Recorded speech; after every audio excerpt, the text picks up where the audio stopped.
Hello, ladies and gentlemen. My name is Lavrenty Gubin, and this is Ukrainian Gaming Week Insider Podcast. Our guest is Andrew Gellatly, Head of Global Research at Gambling Compliance. Most of you know Andrew very well, and we will talk about international gaming business today. Hello, Andrew. How are you? Hello, Lavrenty. I'm well, thank you. It's good to see you, and thank you for inviting me. Thanks. Nice to see you. Andrew, what are the general trends now in gaming business worldwide, considering the pandemic? Okay, the pandemic has really shaken up the global gaming industry, particularly on the land-based side, as you'll be aware. And it's not happening all at the same speed. There are different regions are being affected in different ways at different speeds. Some are recovering snapping back quite quickly, as you've seen in the US regional casino market, but others that are dependent more on tourism and travel, like Las Vegas, are not recovering. Macau also not recovering. So there has been a huge focus on those companies, whether they're land-based or lotteries, who have a decent online digital entertainment proposition. Those ones are the ones who've prospered during this period. Admittedly, when there were no sports fixtures, the bookmaking side didn't do very well at all. In fact, it's ground to a halt. But now sport is back, online is resilient, and you're seeing online turnovers and revenues back to pretty much pre-COVID levels in most European and US markets. How do you think, will the land-based operations recover after pandemic, or we will see absolutely new markets then? You can see a very interesting situation, for example, going on in the US, where it's actually things like the recently legalized online sports betting that have been leading activity in the land-based casinos that have reopened. Yes, people are returning to the casinos. They're probably not returning in quite the same numbers. There aren't the same entertainment options available, and that's been seen very clearly in places like Las Vegas, with no entertainment, no restaurants, no conferences, and the non-gaming revenue is very important in those markets. But pure play casinos, yes, they are suffering and struggling to come back. What they need is a good online offering to go with it. Many companies see potential now in Ukraine and the new emerging market. What do you think about this market? Is it big? Is this market big enough for the worldwide gaming business? It's quite a big event. Ukraine coming back into the world of regulated gambling is a big event. It's like welcoming an old friend back in some ways. 10 years ago, a lot of operators had presences in Ukraine and were doing good business, particularly on the poker side online.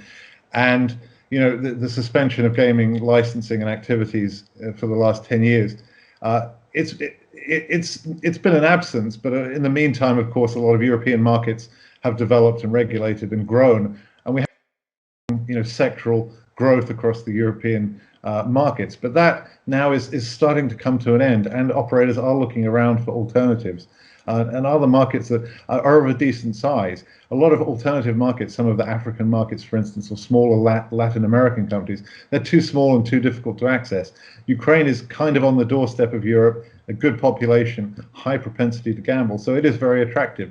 And for operators who are facing higher and higher tax burdens in their key European markets, or places like Germany where there are going to be product restrictions, Ukraine does represent a very interesting opportunity. Of course, it's not at any cost.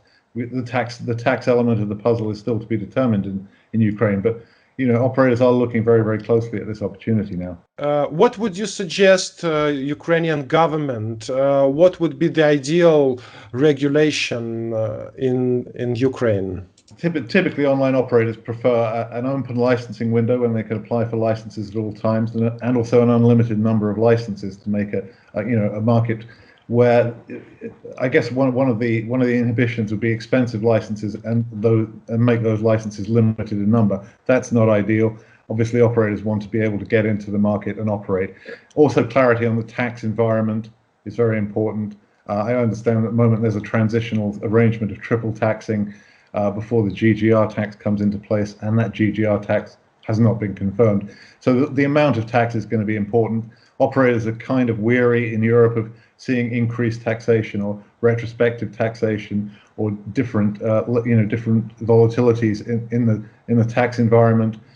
So the clearer the operating conditions can be, the more successful the market is likely to be.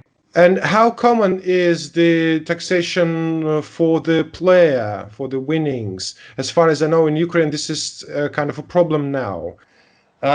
Winnings taxation is a problem in some Latin American markets.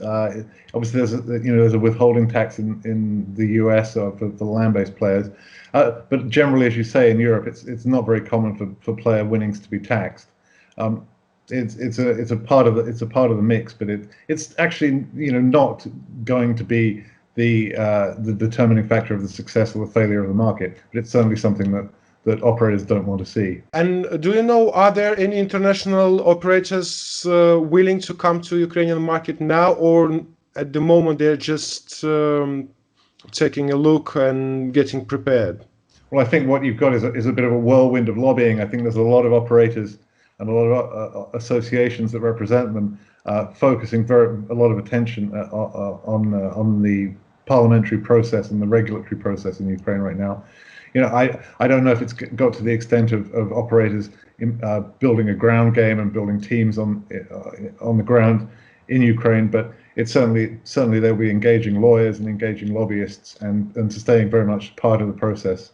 Thank you very much, Andrew. Are you planning to come to Ukraine in the end of November? We would like to see you at the Ukrainian Gaming Week. Lavrenty, I would very much like to. I love Kiev and I love traveling to Ukraine. So we'll see how it goes with the travel arrangements, which of course in the UK at the moment are quite fraught if you quarantine. Thank you for your time, Andrew. Thanks for your information and knowledge. Have a good day. Thanks for chatting with me today. Thanks. Thanks. Bye. Bye-bye.